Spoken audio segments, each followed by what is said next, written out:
Ang Ginoo manaa kaninyo. Ang Santos nga Ebanghelyo sumala ni San Mateo.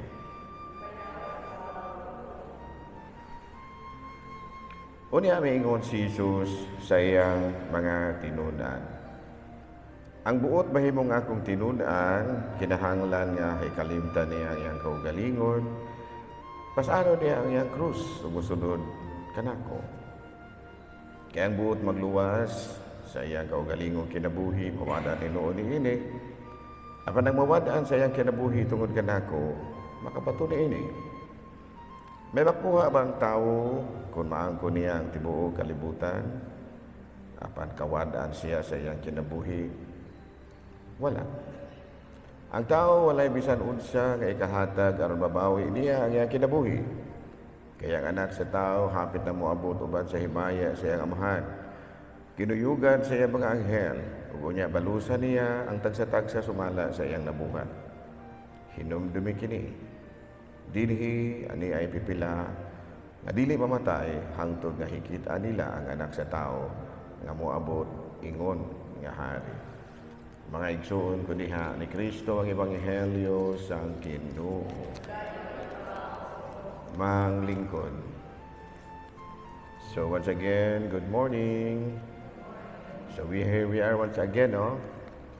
Kaya kita karon ang uban kaninyo nagpamisa, nagpasalamat, ug uban pa, no, daghan mong mga intentions. Pero usa sa mga pinaka-intentions gyud nga ngay natong batunan, mao kining giingon ni Kristo, no? Giingon si Kristo nga balusan niya ang tagsa-tagsa sumala sa iyang nabuhat. So there is an assurance coming from Christ nga iyahag yung balusan ang atong mga maayong buhat. So kini inyong pagsimba, balusan po ni sa may inyong madawat. Of course, kinabuhing walay katapusan. Kasi may niingon ni Ana, Kinsa man pader. ang atong Ginoo nga if you will do something, no, for that purpose, nga maluwas ka, balusan ka sa Ginoo. And of course, kining maong balos, mao ang kinabuhing walay katapusan. So, dili lamang kita kay musimba kay pasalamat pader kay grasyang nadawat. Sa paman, tagaan og mayong lawas. Unsa pa man aron para sa mga kalagba. Gihangop akong bata pader, gihilantan ato ng pamisahan na. Sakto man sana. But one of the main reasons why we should always pray, why we should always be in communication with God, or one of the different reasons why we worship God is the promise, the assurance. Unsa man ang kinabuhing walay katapusan. And of course, it's not easy. It's not easy to do that. Sayon na nasa huna-hunaon, especially kung duna kay gitawag nato og priorities in life aside from entering the kingdom of God. Duna kay laing priority ba? No, so man ang priority nimo negosyo. Negosyo. Nya dire sa ayongon kay Domingo man ang negosyo din So na ang uban di na lamang manimba. Klaro? Domingo man nakay maninda man kus tampokon o di na lang mo simba. See? Babag sa imong kinabuhi. Nga usahay di nakakasulod sa kinarian sa langit. Or maybe wala kay gana nga musimba. Mas maayo pa ko og adto ra ko sa balay matulog ra ko. Ano man? Dayon ra. Di ra jud ko kinahang musimba. O see? There is a promise. There is an assurance. Pero tungod sa imuhang kaugalingon nga panghuna-huna, adili na lamang ka. Ay layo. Ay layo kaayo. Ay sayo kaayo. ikaw good. But remember, there is an assurance, there is a promise nga iya yung balusan ang imuhang gipanghimo kanang imong pagsimba. No? So, in order to enter the kingdom of God, you should always deny yourself. Kapoy ka, isang dira simba ra gyud ko. Wala na ba? Nilabad akong ulo, isang dira, musimba ra gyud ko. Layo, sige ra, musimba ra gyud ko. Muna self-denial. Self-denial. No, panalitan doon ay mga tao nga magpatabang nimo. Bagang naong po ng mga tao na dili po na kamaong mubalos ug unsay atong tabang, mga ingratuhon po na dira ko. That's wrong. That's wrong. Nga naman, mas gipalabi nimo ang imong kaugalingon. So kung doon ay mga tentasyon ngayon ni ana, isag dira sila ray manubagana. Kung unsay gani ilang problema, self-denial, isang dira. Muna gitawag na to sa unsay binisaya sa self-denial. Isang dira gud dayon ra gyud tayo ning ato ang paningkamot kay mo man ito ang plano nga makasulod tas gingharian sa langit. Kay mo man ang gisulti ni Kristo nga balusan gyud kaniya. So in order to enter the kingdom of God, sometimes you will die every day. Una ang waling apot, dying every day for yourself. Imong kaugalingon isalikwaran nimo sagdira god dayon ra gyud tayo ini. And of course, you should be free from all the attachments.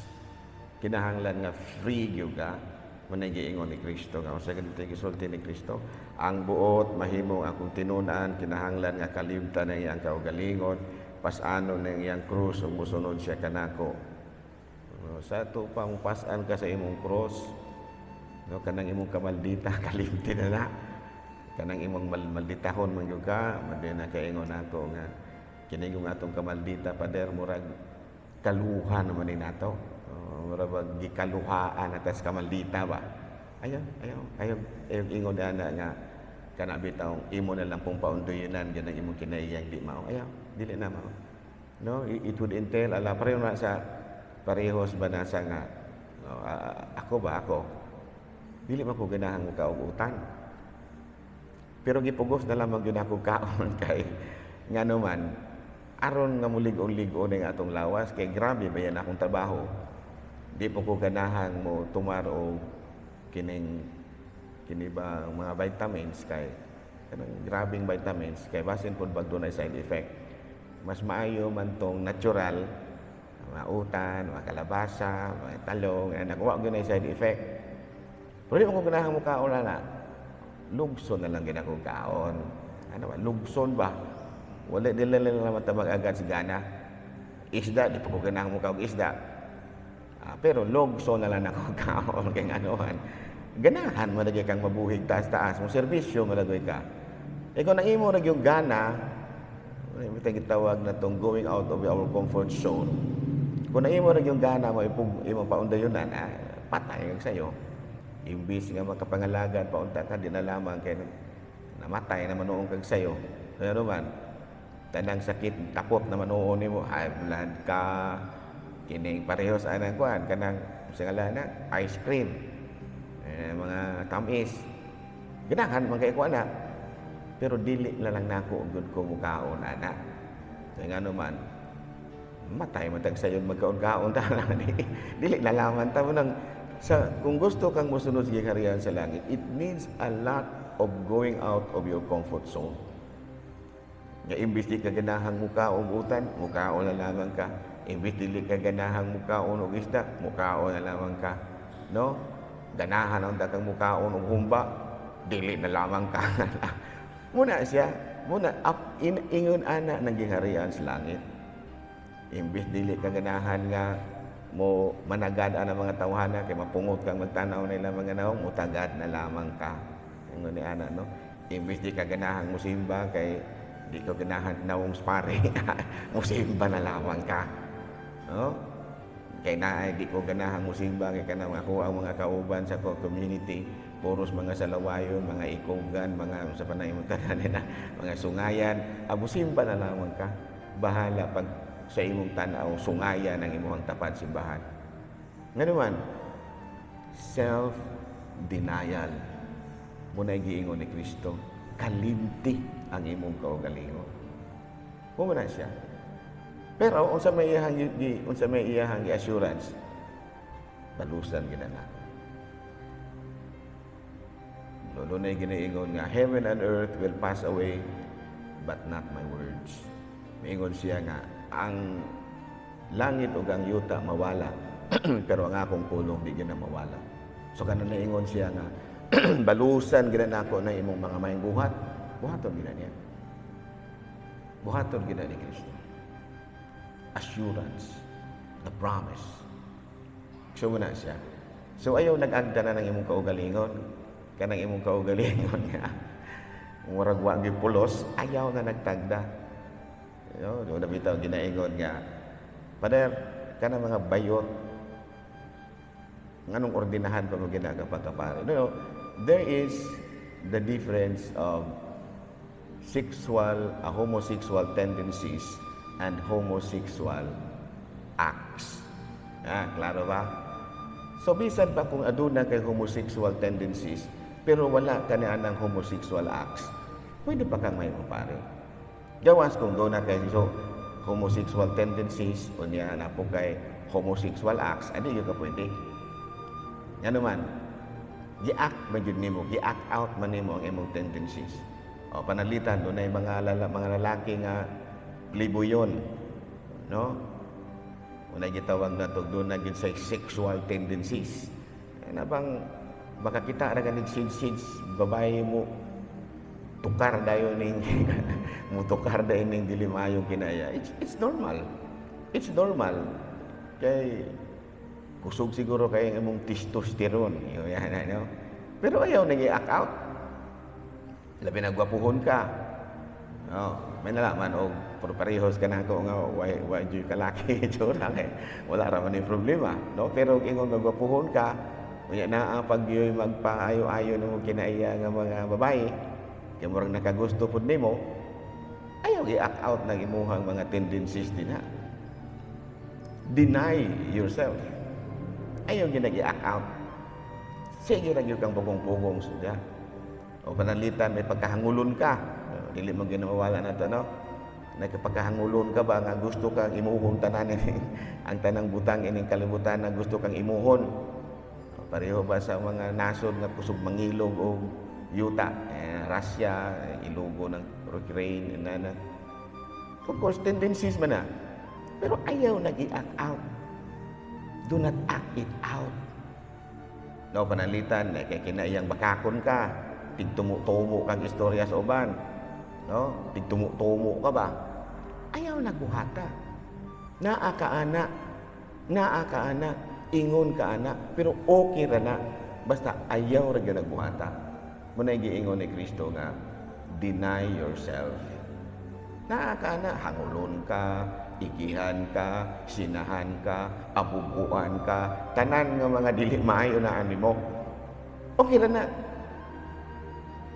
Basta ayaw ragyog sulda ang imong daotang kinaiya. Ugngin ang imong kaugalingon. Kasi giingon ni ana, ako, pero binasi sa giingon ni Kristo, deny yourself. O sa giingon ni Kristo, kalimti ang imong kaugalingon o pasana ang imong krus. Krus man yun na. Pero di man yun ng krusa. No? Pareho sa gunas pista. Nga diri imong pagkanon dadon pag yun ng plato, isulod pag yun sa isulod pag yun sa bag ng kutsara. Muundang ba kong pagkaon? Sige ra, ipadala ra nila. Mumalit ra tag bago sunod pista. Mo man kalagmitan mahitabo diri pista nato. Ay ihawag baka, ihawag baboy tulo ka buok, dangko kayo. Dasmang ning mga makililimos, mga bulantero, mga taga-Tiangge, tanan, Indira Candila, ay pakana na tanan. Padahal gipang sulod trasmang ning uban, padala na nila. Pero deep inside, pwede kong maingon, so pa mga tuhanan ni pagkanon pa mo, pero I denied myself. Dili. Pagkaan-ana. Pagkaan-ana sila. Muna siya self-denial. Ang imong murag ni aksyon nagkunot ng imong antang mo anak deny yourself. Do God's will, follow God's orders. Klaro ba? Muna giingon ni Kristo. Muna giingon ni Kristo. Tara na, may pagkahangulon, matantanan, pa di mo kumingon nga ako maghihatagon ko, pero gipugos na ako, ni ako. Klaro ba? Di mo ko maghihatagon, pero gipugos na ako, ni akong pagkamagihatagon. No? Gipug nga na ako, ni akong pagkahangol. Klaro ang pagkasulti. Maupod mo. Bukid. Libreng kasal. Libreng kasal. Dili pag mo pagkasal kay wala ikabayad sa munisipyo. Sige, bayaran sa munisipyo. Kaya mga yung igbalayad, 500, 1,000 ka pili. Tagay para magpagkasal. Walay kumbira. Ay, kumbirahan. Patlakan ni nato ang bukid. So, muna nga, ang mga tao dito, kasal yun. Yan naman. Gideny man namo ang among kaugalingon in favor para nila. Kaya kung ato yung paundayon na ng atong debate, gilibre na mo kasal, o niya, mangayo pag yung magipalayan sa munisipyo, gipalibre na sa munisipyo, palibre pag yung bukaon, ay, deny. Self-denial. Ayaw na nagtagda na imong unahuna. Ang ato nga sundo nato si Kristo. Tapos bukid, kasal. Patlakan pa. Kaya kung dili patlakan, di man po pakasal kay wala ko no sila kay wala ikapakaon sa mga bisita. Limang ka anak. Kung sa nagyun na lamang ka lisuda na ng mga tawhana. Naasahan kong siyaton, pag ingon akong libre, 80 ka buok pakasal. Libre, 80 ka buok, 60 ka buok pakasal. Pero dire, libre, wala may ibalayan sa munisipyo. Sige, bayaran mo munisipyo. Wala may ikumbira. Kadaghan kayong pasangil. Sige, sundon ta na inyong kapityo. Ang importante nga makasal mo. Yan naman, aron malangit mo. Kunya, unsa man ang atong gihimo, wala ra gyud na, dili. Naatay balos ana nga giingon ni Kristo. Balusan ka sa imong mga maayong buhat. Ayaw ingon-ingon, buyag, di ginoon ko. Buyag, di ginoon ko. Ayaw ingon-ingon niya. Kaya na ay nagpaabot na ganti alang kanimo. Kanang mga katikista, sa dako kay na ganti. Kanang mga bata nga inyong itudluan, nga kamauna manganji, nagkapangumpisal, nagkapangalawat, Isus, kadako kay na ganti sa langit. Ang mga anghel ana, giampo ka. The angels were singing in heaven. Sus ang akong gigwardyahan, nangumpisal na gyud, nangalawat na gyud. Kisa may katekista, si Sister Tripina. Kadako kay ngalan. Kadako ngalan mo dito sa langit, Sister Tripina. Emily. Daghan kay mga pangalan ninyo dito. Klaro ba? May mga anghel ng mga bataa. Tuan na dito na nagmaya ng mga bataa. Ang mga anghel ng mga bataa ron dito sa langit. Klaro? Sabtan ko? So again, sa atong pagbadayon ni Santos nga misa, malandong kitag maayo, Malandong kitag maayo. Kaya nga man, ang pulong sa Diyos, mura na siya siya nga lang na, binhi nga ibugas. Kung matisok ganyan na sa imong kasing-kasing unya mulambo, bulahan ka. Pero palutson na nimo sa imong dalunggan, mura ka katong mga yutang batuhon ba nga. Yutang batuhon nga nangamatay ra pagtulunan. Mao ka na ang timailhan nga ang imong kalag. Layo kayo sa gingharian sa langit. Manindong paligod.